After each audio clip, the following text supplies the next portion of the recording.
Selanjutnya itu mekanisme pegal-pegal. Mungkin saya akan langsung aja. Secara umum, kontraksi dan relaksasi otot tergantung dengan aktivitas CA-PAM dan juga aktivitas dari ATP.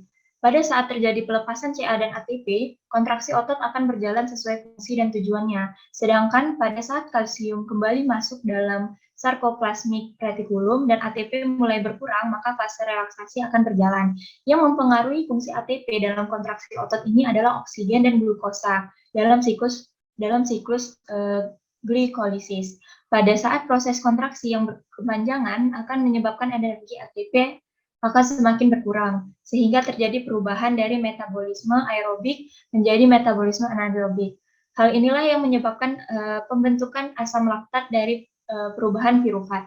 Pembentukan asam laktat yang berlebihan inilah yang menyebabkan keluhan kelelahan, rasa tidak nyaman, ataupun pegal pada otot. Mungkin untuk mekanisme pegal cukup sekian. Mungkin ada tambahan lagi dari teman saya yang lain.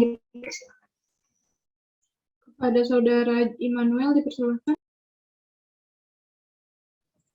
Baik, saya izin share screen.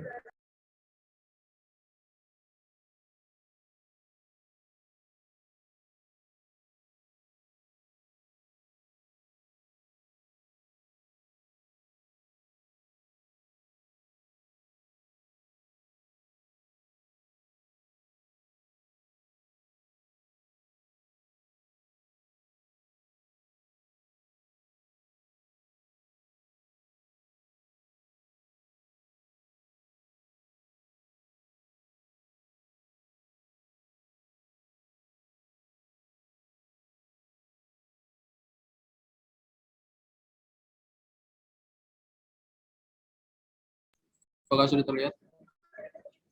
Sudah. Baik, saya ingin menambahkan terkait mekanisme lelah. Jadi pada dasarnya kelelahan ini timbul karena terakumulasinya produk sisa dalam otot atau peredaran darah yang disebabkan tidak seimbangnya antara kerja dan proses pemulihan. Secara lebih jelas, terdapat tiga akibat dari kelelahan fisik, yaitu yang pertama, oksidasi glukosa dalam otot menimbulkan karbon dioksida, serolaktik, fosfatin, dan sebagainya, di mana zat-zat tersebut terikat dalam darah yang kemudian dikeluarkan waktu bernapas. Kelelahan terjadi apabila pembentukan zat-zat tersebut tidak seimbang dengan proses pengeluarannya sehingga timbul penimbunan dalam jaringan otot yang mengganggu kegiatan otot selanjutnya. Yang kedua, karbohidrat yang didapat dari makanan diubah menjadi glukosa dan disimpan di dalam hati dalam bentuk glikogen. Setiap 1 cm kubik dalam darah membawa 1 mm glukosa, berarti setiap sirkulasi darah hanya membawa 0,1% dari jumlah glikogen dalam hati yang akan menipis, dan kelelahan akan timbul apabila konsentrasi glikogen dalam hati tinggal 0,7%. Yang ketiga, dalam keadaan normal, jumlah udara yang masuk melalui pernafasan kira-kira 4 liter per menit. Sedangkan dalam keadaan kerja keras dibutuhkan udara hingga kira-kira 15 liter per menit. Ini berarti pada suatu tingkat kerja tertentu akan dijumpai suatu keadaan di mana jumlah oksigen yang masuk melalui pernafasan lebih kecil dari tingkat kebutuhan. Jika hal ini terjadi, maka kelelahan akan timbul karena reaksi oksidasi dalam tubuh untuk mengurangi asam laktat menjadi H2O dan CO2. Kelelahan psikologis timbul dalam perasaan orang yang bersangkutan dan terlihat dengan tingkah lakunya atau pendapat-pendapatnya yang tidak konsekuen lagi serta jiwanya yang labil dengan adanya perubahan walaupun sendiri dalam kondisi lingkungan atau kondisi tubuhnya agar dikeluarkan dari tubuh menjadi tidak seimbang dengan kebutuhan asam laktat itu tersendiri. Apabila sistem penggerak lebih kuat dari sistem penghambat, maka keadaan orang tersebut ada dalam keadaan segar untuk bekerja. Sebaliknya, apabila sistem penghambat lebih kuat daripada sistem penggerak, maka orang tersebut akan mengalami kelelahan. Kerja yang monoton bisa menimbulkan kelelahan walaupun mungkin beban kerjanya tidak seberapa. Hal ini disebabkan karena sistem penghambat lebih kuat dibandingkan sistem penggerak. Mungkin sekian yang bisa saya sampaikan terkait mekanisme lelah, bisa dilanjutkan dengan teman-teman yang lain. Terima kasih. Baik, terima kasih. Selanjutnya kita akan menjelaskan LI obesitas pada Saudari Salmania, dipersilahkan. Sebelum ke sana ya, saya masih belum melihat ya mekanisme biokimia dari contohnya tadi yang menyebabkan pegal dari asam laktat. Itu biokimianya saya masih belum lihat. Ya, sembari Anda mencari, sembari ada yang memaparkan LI berikutnya. Ya, ini kita kedengaran Anda nih berat ke fisiologi deh, bukan berat ke biokimia. Ya, saya ingin dengar pembahasan lebih detail tentang biokimia, mekanisme biokimia. Ya, tolong dibedakan deh. Ya, mekanisme biokimia berarti melibatkan senyawa-senyawa kimia yang menghasilkan produk yang diperantarai atau distimulasi oleh hormon atau enzim-enzim tertentu, ya, sehingga terjadi reaksi-reaksi biokimia.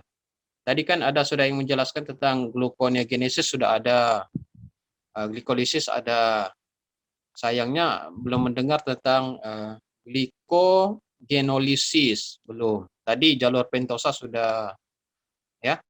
Ini tentang asam laktat nih saya belum lihat sampai menyebabkan pegal secara biokimia ya, bukan secara fisiologi. Oke, silakan sembari mencari, sembari melanjutkan pembahasan LI. Silakan. Baiklah, pada saudari Salmania dipersilahkan. Baik, saya izin share screen.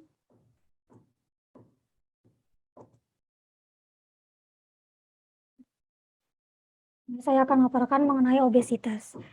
Yang pertama itu definisi obesitas. Kegemukan dan obesitas didefinisikan sebagai akumulasi lemak abnormal atau berlebihan yang dapat mengganggu kesehatan. Obesitas dikenal sebagai penyakit kronis atau tidak menular. Obesitas ditandai dengan ketidakseimbangan yang kronis antara asupan energi dan pengeluaran energi. Penurunan pengeluaran energi sering dikaitkan dengan tingkat metabolisme basal yang rendah dan low energy cost dari aktivitas fisik dan kapasitas yang rendah untuk oksidasi lemak.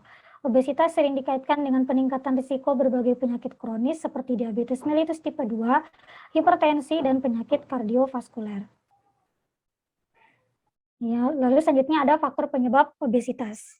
Yang pertama yaitu usia. Seiring bertambahnya usia, kemampuan tubuh seseorang untuk memetabolisme makanan menjadi melambat dan hanya membutuhkan kalori yang sedikit untuk menjaga berat badan. Yang kedua yaitu gender. Wanita cenderung memiliki berat badan berlebih dibandingkan laki-laki. Yang ketiga, faktor psikologi. Keadaan psikologis seseorang dapat mempengaruhi kebiasaan makan dan obesitas. Lalu yang keempat ada faktor genetik dan keturunan. Seorang anak dari 2 orang tua obesitas memiliki sekitar 80% kemungkinan obesitas, sedangkan risiko obesitas untuk anak dari 2 orang tua dengan berat badan normal hanya 15%.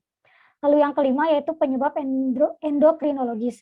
Beberapa kasus yang jarang terjadi secara genetik cenderung mengalami obesitas karena ketidakseimbangan hormon atau masalah kelenjar.